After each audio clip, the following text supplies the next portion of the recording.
राहुल गांधी अमेठी से वायनाड चले गए। उन्होंने भारत जोड़ो यात्रा की शुरुआत भी कन्याकुमारी से की। ये यात्रा दक्षिण भारत से कश्मीर पहुंच गई है, लेकिन राजनीतिक विश्लेषक बता रहे हैं कि कांग्रेस की नजर अब भी साउथ इंडिया पर ज्यादा है। वह सबसे पहले कर्नाटक में सत्ता हासिल करना चाहती है। इसके लिए उसने कमर भी कस ली है। पार्टी ने तटीय क्षेत्र के लिए घोषणा पत्र जारी कर दिया है, जिसमें रोजगार सृजन, निवेश आकर्षित करने, पर्यटन आदि पर ध्यान केंद्रित देने की बात कही गई है। यह कांग्रेस अध्यक्ष मल्लिकार्जुन खड़गे का गृह राज्य है, इसलिए चुनाव में जीत और हार उनके लिए एक अहम टेस्ट माना जा रहा है।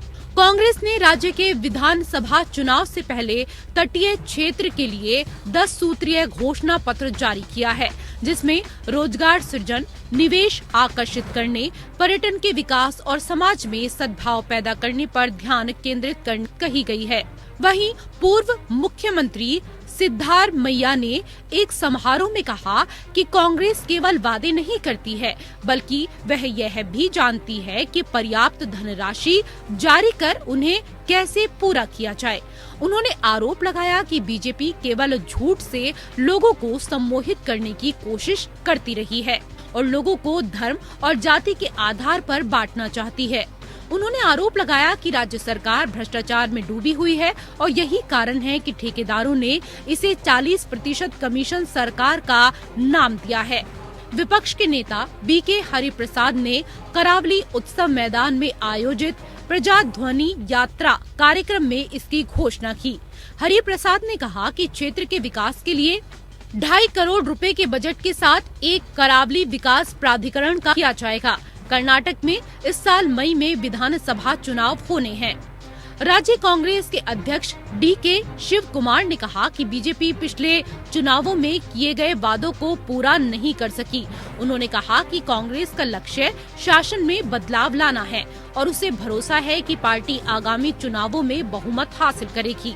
वहीं अखिल भारतीय कांग्रेस कमेटी के महासचिव रणदीप सुरजेवाला ने आरोप लगाया कि बीजेपी ने ताकों को सांप्रदायिकता की फैक्ट्री में तब्दील कर दिया है और अब उनके झूठे कारनामों का उचित जवाब देने का समय आ गया है।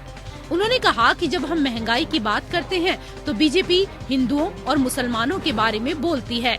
हम लोगों को जोड़ने की कोशिश करते हैं, लेकिन वो लोगों को डिस्कनेक्ट कर देते हैं। घोषणा पत्र समिति के अध्यक्ष जी परमेश्वर ने भरोसा जताया कि कांग्रेस राज्य में सत्ता में वापसी करेगी। उन्होंने कहा कि पार्टी बदलाव लाने के लिए तटीय क्षेत्र के लिए एक अलग चुनावी घोषणा पत्र लेकर आई है। वरिष्ठ नेता और पूर्व केंद्रीय मंत्री जनार्दन पुजारी, पूर्व विधायक मोहिउद्दीन बाबा और दोनों तटीय जिलों के कई कांग्रेस नेता इस कार्यक्रम में मौजूद थे। जाहिर है कांग्रेस इतिहास को दोहराना चाहती है।